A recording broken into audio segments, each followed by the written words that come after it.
नमस्कार, आप देख रहे हैं SJS न्यूज। आइए बात करते हैं आज की बड़ी खबरों की। अगर आपने अभी तक हमारे चैनल को सब्सक्राइब नहीं किया है तो जरूर करें और कमेंट करके बताइए कि आप ये वीडियो किस शहर से देख रहे हैं। दिल्ली सरकार ने हाल ही में हुए छात्र प्रदर्शनों में शामिल आम लोगों को बड़ी राहत दी है। सरकार ने फैसला किया है कि प्रदर्शन में शामिल सामान्य लोगों के खिलाफ कोई दंडात्मक कानूनी कार्रवाई नहीं होगी। हालांकि जिन लोगों का आपराधिक रिकॉर्ड है उन्हें इस फैसले का लाभ नहीं मिलेगा। सीजेपी ने सरकार को अल्टीमेटम देते हुए कहा कि यदि छात्रों से जुड़े मामलों में कार्रवाई वापस नहीं ली गई तो संगठन फिर से बड़ा आंदोलन शुरू करेगा। संगठन के नेता आशुतोष राखा ने कार्यकर्ताओं से आंदोलन के लिए तैयार रहने की अपील भी की। मध्य प्रदेश के दतिया उपचुनाव में मतदाताओं ने उत्साह के साथ मतदान किया। चुनाव आयोग के अनुसार सीट पर 71.44% मतदान दर्ज हुआ। पूर्व गृह मंत्री नरोत्तम मिश्रा ने भी अपने मताधिकार का प्रयोग किया। केंद्र सरकार ने संसद में जानकारी दी कि पश्चिम एशिया में जारी संघर्ष के दौरान वर्ष 2026 से अब तक 16 भारतीय नागरिकों की मौत हुई है। इनमें 10 भारतीय नाविक भी शामिल हैं, जबकि 75 भारतीय घायल हुए हैं। सरकार ने प्रभावित परिवारों को हर संभव सहायता देने का भरोसा दिया। हॉकी इंडिया की नई जर्सी के रंग को लेकर राजनीतिक विवाद शुरू हो गया है। जर्सी का रंग नीले से भगवा किए जाने पर प्रियंका गांधी ने सरकार पर निशाना साधा। उन्होंने कहा कि जर्सी बदलने से इतिहास और सोच नहीं बदली जा सकती। उत्तर प्रदेश के 26 जिलों में तीसरे चरण के मुख्यमंत्री मॉडल कंपोजिट विद्यालय बनाए जाएंगे। लगभग 30 करोड़ रुपए की लागत से बनने वाले इन स्कूलों में प्री नर्सरी से 12वीं तक की पढ़ाई होगी। छात्रों को smart class, robotics lab, digital library और मिनी स्टेडियम जैसी सुविधाएं मिलेंगी। हिमाचल प्रदेश सरकार ने 297 नई इलेक्ट्रिक बसों को रवाना किया है। मुख्यमंत्री सुखविंदर सिंह सुक्खू ने हिम बस प्लस कार्ड भी लॉन्च किया। उन्होंने बताया कि राज्य में भविष्य में 1000 इलेक्ट्रिक और 100 हाइड्रोजन बसें शुरू करने की योजना है। दिल्ली राज्य उपभोक्ता आयोग ने रेलवे पर 25,000 रुपए का जुर्माना लगाया है। आयोग ने कहा कि एक यात्री को सफर के दौरान किसी अनजान व्यक्ति के साथ कंबल साझा करने के लिए मजबूर करना सेवा में कमी माना जाएगा। रेलवे को यात्री सुविधा सुनिश्चित करने के निर्देश दिए गए हैं। उत्तराखंड के मुख्यमंत्री पुष्कर सिंह धामी ने मुख्यमंत्री हेल्पलाइन की समीक्षा बैठक की। उन्होंने अधिकारियों को 1 सप्ताह के भीतर पेयजल विभाग और जल जीवन मिशन से जुड़ी सभी लंबित शिकायतों का समाधान करने के निर्देश दिए। सरकार ने शिकायत निवारण में तेजी लाने पर जोर दिया। आगरा में एक चौंकाने वाला मामला सामने आया है। 65 वर्षीय शीला देवी को अस्पताल ने मृत घोषित कर दिया था, लेकिन अंतिम संस्कार की तैयारी के दौरान उनके शरीर में हरकत होने लगी। इसके बाद उन्हें दोबारा अस्पताल में भर्ती कराया गया। छत्तीसगढ़ के पूर्व मुख्यमंत्री भूपेश बघेल को कथित सीडी कांड मामले में हाईकोर्ट से अंतरिम राहत मिली है। ये मामला भाजपा विधायक राजेश मूणत से जुड़ी कथित आपत्तिजनक सीडी से संबंधित है। अदालत ने मामले में अगली सुनवाई तक राहत दी है। हरिद्वार में कांवड़ यात्रा को देखते हुए 11 अगस्त तक स्कूल और कॉलेज बंद रखने का फैसला किया गया है। भारी भीड़ के कारण कई मार्गों पर ट्रैफिक डायवर्जन लागू किया गया है। प्रशासन ने लोगों से वैकल्पिक मार्ग अपनाने की अपील की है।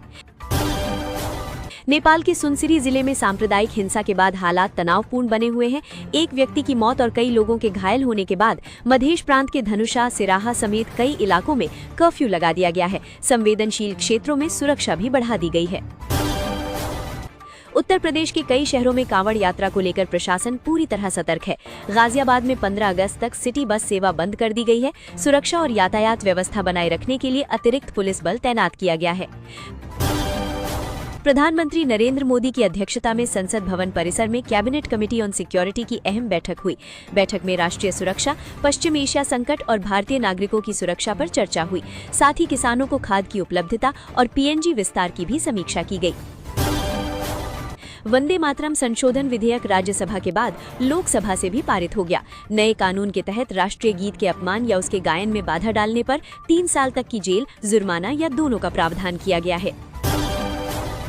विपक्ष के भारी हंगामे के बीच anti paper leak bill Rajya Sabha से भी पारित हो गया। केंद्रीय मंत्री डॉक्टर जितेंद्र सिंह ने कहा कि कानून छात्रों का भविष्य सुरक्षित करेगा। उन्होंने बताया कि जांच 2 महीने और सजा का फैसला 5 महीने के भीतर सुनिश्चित करने का लक्ष्य रखा गया है। राज्यसभा में एंटी पेपर लीक बिल पर चर्चा के दौरान कांग्रेस अध्यक्ष मल्लिकार्जुन खड़गे ने सरकार पर तीखा हमला बोला। उन्होंने कहा कि बिल में ये स्पष्ट नहीं है कि पेपर लीक कैसे रोका जाएगा। उनके अनुसार सरकार केवल छात्रों के गुस्से को शांत करने की कोशिश कर रही है। अमेरिकी राष्ट्रपति डोनाल्ड ट्रंप ने गाजा को लेकर एक बड़े समझौते का ऐलान किया है। इसके तहत इजरायल अपनी सेना वापस बुलाएगा और हमास हथियार सरेंडर करेगा। इस समझौते को क्षेत्र में शांति की दिशा में अहम कदम माना जा रहा है। नेपाल में डीजे बजाने को लेकर शुरू हुआ विवाद हिंसक झड़प में बदल गया। इस घटना में 3 लोगों की मौत हो गई, जबकि हालात को देखते हुए 5 जिलों में कर्फ्यू लगा दिया गया है। सुरक्षा बलों की तैनाती भी बढ़ा दी गई है। कॉमनवेल्थ गेम्स 2026 में भारत का शानदार प्रदर्शन जारी है। वेटलिफ्टर लवप्रीत सिंह ने सिल्वर मेडल जीता, जबकि सीमा ने डिस्कस थ्रो स्पर्धा में भारत को ब्रॉन्ज मेडल दिलाया। खिलाड़ियों की उपलब्धि पर देश भर में खुशी का माहौल है। मल्लिकार्जुन खड़गे ने कहा कि यदि सरकार वास्तव में पेपर लीक रोकना चाहती तो 2024 में ही कानून ले आती। उन्होंने आरोप लगाया कि सरकार केवल आंकड़े बदल रही है, लेकिन व्यवस्था में कोई बड़ा सुधार नहीं कर रही है। अभिनेता मुकेश खन्ना ने छात्र प्रदर्शन को लेकर विवादित बयान दिया है। उन्होंने प्रदर्शन में शामिल छात्रों को चेतावनी देते हुए कहा कि देर होने से पहले इन कॉकरोच को बाहर फेंक देना चाहिए। उनके बयान पर सोशल मीडिया पर तीखी प्रतिक्रियाएं सामने आ रही हैं। बॉलीवुड अभिनेत्री कियारा आडवाणी आज अपना 35वां जन्मदिन मना रही हैं। इस मौके पर फिल्म जगत की कई हस्तियों और प्रशंसकों ने उन्हें सोशल मीडिया के जरिए शुभकामनाएं दी हैं। राज्यसभा में खड़गे के भाषण के दौरान मनुस्मृति का उल्लेख होने पर जोरदार हंगामा हुआ। केंद्रीय मंत्री जेपी नड्डा ने बयान को तथ्यहीन बताया।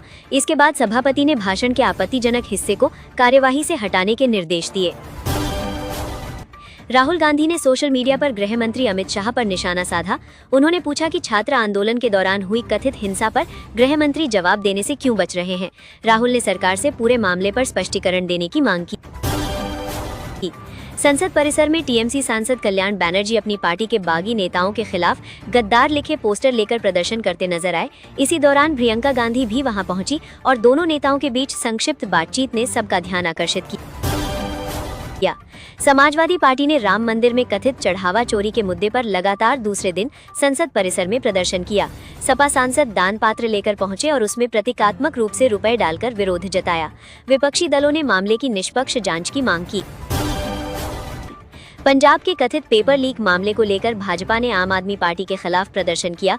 दिल्ली स्थित आप कार्यालय के बाहर भाजपा कार्यकर्ताओं ने शिक्षा मंत्री हरजोत सिंह बैंस के इस्तीफे की मांग की। वहीं पंजाब सरकार ने पेपर लीक के आरोपों से इनकार किया। सोनम वांगचुक का नया वीडियो सामने आया है। उन्होंने दिल्ली श्रीनगर वंदे भारत ट्रेन में यात्रा के अनुभव साझा करते हुए भारतीय रेलवे की प्रशंसा की। उन्होंने कहा कि आधुनिक रेल सेवाओं पर उन्हें गर्व है।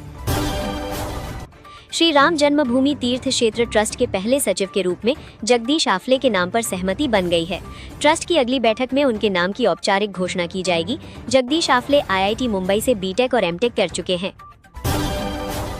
जंतर मंतर प्रदर्शन के दौरान पैलेट गन के इस्तेमाल को लेकर सुप्रीम कोर्ट में सुनवाई हुई। अदालत ने कहा कि पैलेट गन पर पूरी तरह प्रतिबंध लगाना संभव नहीं है। साथ ही केंद्र और दिल्ली सरकार से पुलिस कार्यवाही का पूरा रिकॉर्ड मांगा गया है।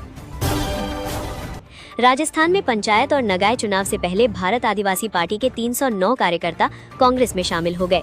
पूर्व मंत्री महेंद्रजीत सिंह मालवीय की मौजूदगी में सभी ने कांग्रेस की सदस्यता ग्रहण की। इसे चुनाव से पहले कांग्रेस के लिए बड़ी राजनीतिक बढ़त माना जा रहा है। भोपाल में कंगना रनौत के बयान के विरोध में महिला कांग्रेस कार्यकर्ताओं ने प्रदर्शन किया। उन्होंने कंगना का पुतला फूंका और सार्वजनिक माफी की मांग की। प्रदर्शनकारियों ने आरोप लगाया कि उनका बयान छात्रों और महिलाओं का अपमान है। सुप्रीम कोर्ट ने हिमाचल प्रदेश सरकार को असिस्टेंट स्टाफ नर्स भर्ती प्रक्रिया पूरी करने की अंतरिम अनुमति दे दी है। हालांकि अदालत ने स्पष्ट किया कि सभी नियुक्तियां हाईकोर्ट के अंतिम फैसले के अधीन रहेंगी। 22 जुलाई को बरनाला में सफाई कर्मचारियों पर लाठीचार्ज के विरोध में शहर बंद रखा गया। वाल्मीकि समाज और कर्मचारी संगठनों ने विरोध मार्च निकालकर दोषी अधिकारियों पर कार्यवाही की मांग की। प्रदर्शनकारियों ने प्रशासन के खिलाफ जमकर नारेबाजी की। गुजरात के जामनगर में पत्नी ने अपने प्रेमी के साथ मिलकर पति की हत्या कर दी। आरोप है कि पहले पति को जहर दिया गया और बाद में शव को करीब 10 फीट गहरे गड्ढे में दफना दिया गया। पुलिस ने दोनों आरोपियों को हिरासत में लेकर पूछताछ शुरू कर दी है। पाकिस्तान में पूर्व प्रधानमंत्री इमरान खान की बहन अलीमा खान ने बड़ा बयान दिया है। उन्होंने लोगों से आंदोलन में शामिल होने की अपील करते हुए कहा कि भारत में छात्रों की आवाज उठने पर सरकार को झुकना पड़ा। उनके बयान के बाद पाकिस्तान की राजनीति में हलचल बढ़ गई है। माइक्रोसॉफ्ट ने शेयर बाजार में एक ही दिन में लगभग 39 लाख करोड़ रुपए की वैल्यू जोड़ते हुए नया रिकॉर्ड बना दिया है। इस बढ़त के साथ कंपनी ने मार्केट वैल्यू के मामले में एनवीडिया को पीछे छोड़ते हुए दुनिया की सबसे मूल्यवान कंपनी का स्थान हासिल कर लिया है। बिहार के चर्चित भरत तिवारी एनकाउंटर मामले में जांच टीम ने एसटीएफ जवान अक्षय कुमार को गिरफ्तार कर लिया है। उन पर आरोप है कि भरत तिवारी के सरेंडर करने के बाद भी उन्होंने गोली चलाई थी। मामले की जांच जारी है। संसद के मानसून सत्र के 10वें दिन सत्ता पक्ष और विपक्ष के बीच लगातार हंगामे के कारण लोकसभा और राज्यसभा की कार्यवाही 3 अगस्त तक के लिए स्थगित कर दी गई है। दोनों सदनों में कई मुद्दों पर तीखी नोकझोंक देखने को मिली।